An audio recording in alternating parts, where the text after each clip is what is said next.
2. También cobra razón de ciencia cuando logra construir racionalmente lo revelado, donde determinadas verdades se presentan religadas unas a otras como a su principio.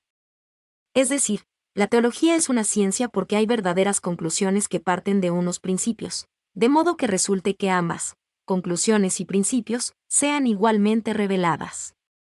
Es decir, es ciencia porque logra obtener unas conclusiones a partir de unos principios revelados. Se llega a conclusiones más allá de lo revelado formalmente por una elaboración teológica.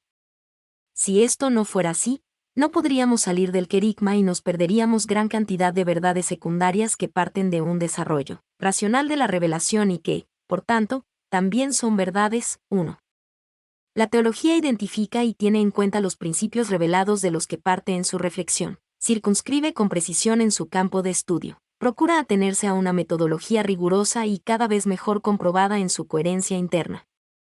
Se esfuerza en mostrar la homogeneidad y corrección en el modo de derivar los datos obtenidos a partir de los principios. Los conocimientos que obtiene son comunicables de manera sistemática. 1.4. Método propio de la teología, las fuentes teológicas. El método que la teología utiliza se suele desarrollar en 3 etapas. 1. Fijar los datos de la revelación. 2. Determinar las cuestiones que esos datos suscitan, en sí mismos o en relación con la experiencia creyente del hombre y del mundo. Emoticono cara triste. 3. Reflexión sobre los datos. De modo que la teología se encuentra con una variedad de opciones metodológicas concretas. El método teológico ha de partir de una recta concepción de la teología como fe que busca entender, lo cual exige a su vez la realidad de Dios que actúa en la historia.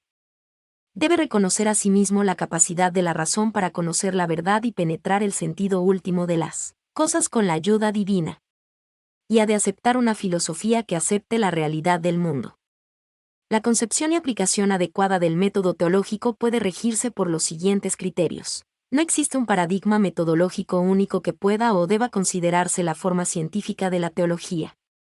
Todo método teológico comprende el auditus fidei y el intellectus fidei. Todo método contiene aspectos falibles y provisionales, que, llegado el momento, deben ser superados. Suele progresar por enriquecimiento de lo anterior o por la sustitución de esquemas operativos. En el método teológico no se pueden separar. Suele progresar por enriquecimiento de lo anterior o por la sustitución de esquemas operativos. En el método teológico no se pueden separar, formal y asépticamente, modo y objeto. Ambos son correlativos e inseparables. El objeto no es nunca en teología un producto del método. El método teológico incluye necesariamente la consideración de la incidencia de la doctrina cristiana en la vida del creyente, de la comunidad y de la sociedad eclesial. El teólogo, sin olvidar la idea de misterio que preside sus investigaciones, debe de dar actualidad a los experimentado directamente por los discípulos de Jesús.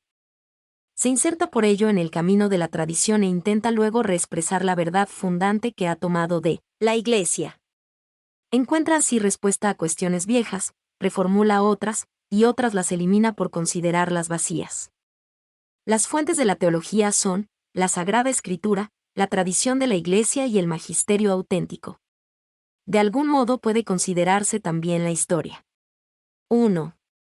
La Sagrada Escritura es la palabra de Dios, en cuanto escrita por inspiración del Espíritu Santo. 2.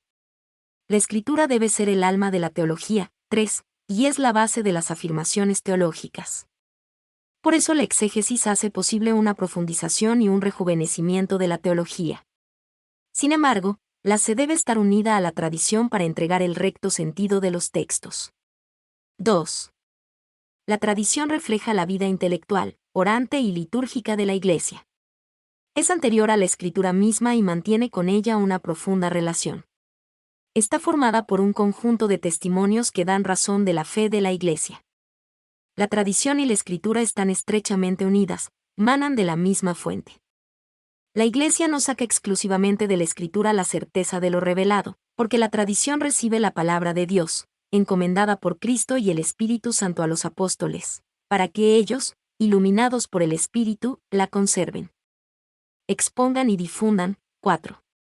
Los lugares donde podemos encontrarla son los escritos de los santos padres, actas de mártires, autores místicos, enseñanzas de las conferencias episcopales, la legislación canónica, Senses Fidelium, etc. 3. Magisterio. Le ha sido encomendado el oficio de interpretar auténticamente la palabra de Dios, oral o escrita, y lo ejerce en nombre de Jesucristo. 5. En virtud del mandato recibido de Cristo y por un don especial de E.S., el magisterio tiene la misión de conservar el depósito de la fe en toda su integridad. Lo protege del error y juzga con autoridad las interpretaciones de la revelación que ofrece la teología y él mismo ofrece consideraciones y desarrollos en torno a la fe. Así, la tradición, la fe y el magisterio están tan unidos que ninguno puede subsistir sin los otros. 6. Por último, aunque el recurso a la historia no es propiamente una fuente, sí es cierto que puede ayudar mucho en cuanto que puede colaborar a entender mejor cómo esas verdades se interpretan y viven dentro de la Iglesia con el transcurso del tiempo.